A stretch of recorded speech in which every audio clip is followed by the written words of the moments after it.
Patricia Buddy, glad you're here today. from sunny Southern California. And this is our weekly home buyer series where we try to help people who are looking to buy homes, either get in their first home or if it's time to upgrade you to a new home. And we often have vendors, guests here, and we'll also talk about what the steps are in the process in order to go from not being a homeowner to being a homeowner. And both of Patricia and I have done that, and we're looking to share those opportunities with you as well. So we have 7 parts. This is part of a 7-part series. And this week's part is number 3, which is how to take advantage of a shifting real estate market because it's competitive. So Patricia, have you noticed when you make offers of properties, you're not the only buyer typically calling the listing agent? Oh, yeah, absolutely. I mean, the real estate agents are all trying to be as competitive as possible to get their buyer's offer accepted. So it really takes a lot of initiation on your part as an agent and making sure that, you keep that communication strong right from the beginning because you want to set that tone. So yes, I have seen that scaling up for sure. Yeah, and I think that buyers in regular residential markets today report that the average buyer is one of 5 offers. It was higher last year, actually, 7 or 8, but now it's about 5 offers in each property. And so buyers will look at properties, and then by the time they get to them, they'll find that they're gone and be frustrated. And the thing that I want to emphasize is it's a very competitive process, but like all competitive processes, if you work hard and prepare, you can win and use that to your advantage.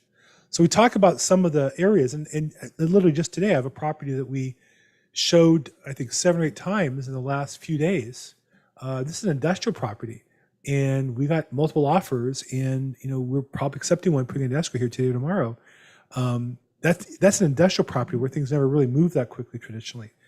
And it's because of the economic opportunity of buying property that it's become competitive. And I'll explain a little bit about that. Mm-hmm. What I can tell you is that if you watch the stock market, what do you notice about the stock market? Is it up every day or down every day? Yes, is the answer, right? It's either up or down. It moves very quickly. Volatile. Every day there's new news, and it goes up to the news or down to the news. It changes all the time. Real estate can't move that quickly. If you think about it, you walk out your front door, you look at a house, the value doesn't change that much because there's no buyers and sellers arguing over the price at that moment and then moving on to the next one. It's much more individual. Additionally, the value of a property depends on its ability to be financed, most commonly to get loans. While cash buyers are significant, most buyers are buying property because they can leverage their money by putting some money down and borrowing the rest. It makes it attractive to buy and control a big property or any property. And so, but the lenders will base the value of the loans based on the past sales of the last few months. And so it builds kind of a drag into the upward or downward movement of the value of properties. While properties might have moved up quickly this year, let's say 25% in value, like gasoline or food or other things, they couldn't go up because the appraisals, not all of them were appraised, but even the cash buyers could limit the increase in prices because they look at the data going back 2 or 3 months to try to establish what the value of a property was. Whereas with stock, all shares of Google are the same, all shares of Microsoft are the same. Not true in real estate. And so it's a very competitive market, and we want to take advantage of it. So, Patricia, what do you tell buyers that you talk to help prepare them for the competitive market so they can come out and be successful? What's 1 or 2 things that you share with them? Well, the first thing is knowing exactly what they qualify for, especially with the changing interest rates, because we're not in the same range where we were last year, where we were seeing mid 2s, high 2s. Right now we're at about 4.5% for a 30-year fixed. So keeping in touch with the lender to make sure that the loan approval is still valid for the purchase price that they were originally qualified for. Right. And also, if you're qualified, let's just say you were pre-approved for a purchase price of $800,000. You're not, unless you have enough cash and wiggle room to overbid, you're not going to start shopping for homes that cost $800,000 because you do need that space to be able to basically offer more on your offer.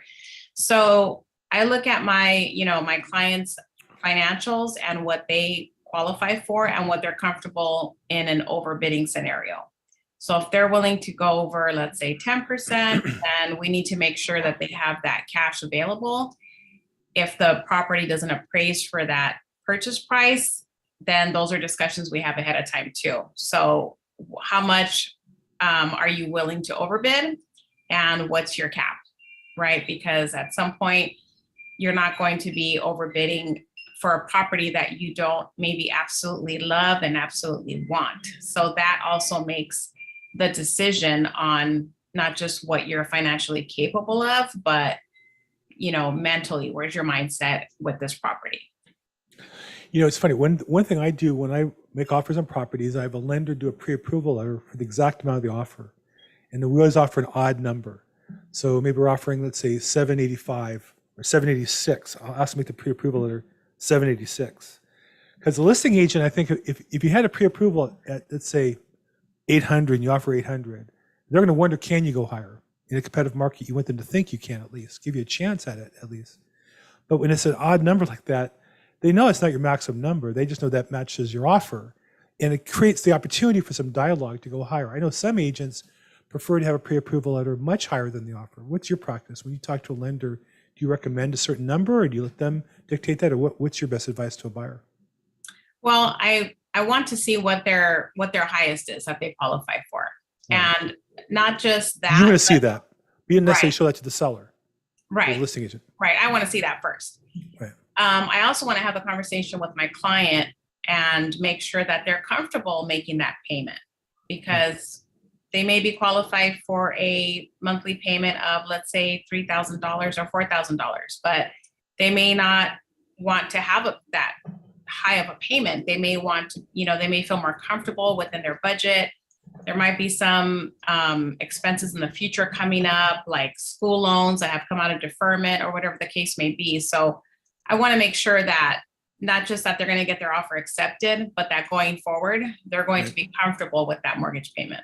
Yeah. Yeah. And I think a lot of it is knowing what your buyer can do up front, and then you can create a game plan from there. If you don't know what you can do, what you're comfortable with, then it just becomes a struggle to put together afterwards. Mm-hmm. Now, the rates they've jumped up, they jump down, they jump up, jump down. How do you handle your buyer's nervousness when they hear the news and they watch some video that says there's a housing crash coming? How do you handle that? What do you do to explain to your buyer, prepare them for the market that we're in? Well, I basically go back to where we were at, let's say a decade ago. I mean, rates have jumped up, but of course, when you hear on the news, rates are rising and rates are increasing. Of course, the buyers are going to get nervous about that. But if you look back where we were at in 2004, 2005, the rates were a lot higher. So we're not in that scenario where rates are at 8% or 6%. So 4.5%, that's still a low rate. Of course, it's not as good as 2.5% or 3%, but it's still a lower rate. So what I say is, if if my buyers are closer in the process to looking for homes and going out and starting the search, then I want to also talk to the lender to make sure that there's enough information they have as far as their underwriting goes to possibly look at locking in a rate pretty soon.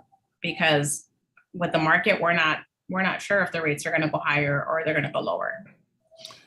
Right. I think you can't really predict the future, but you can be prepared for it. And I think that's the Right. key, right? We want to prepare for the future and know what happens if. I think just this week, rates jumped up about 0.25%. The Fed raised rates and affected the mortgage rates right away. And to a buyer who's locked in, it doesn't mean anything as long as they close within the term of their lock.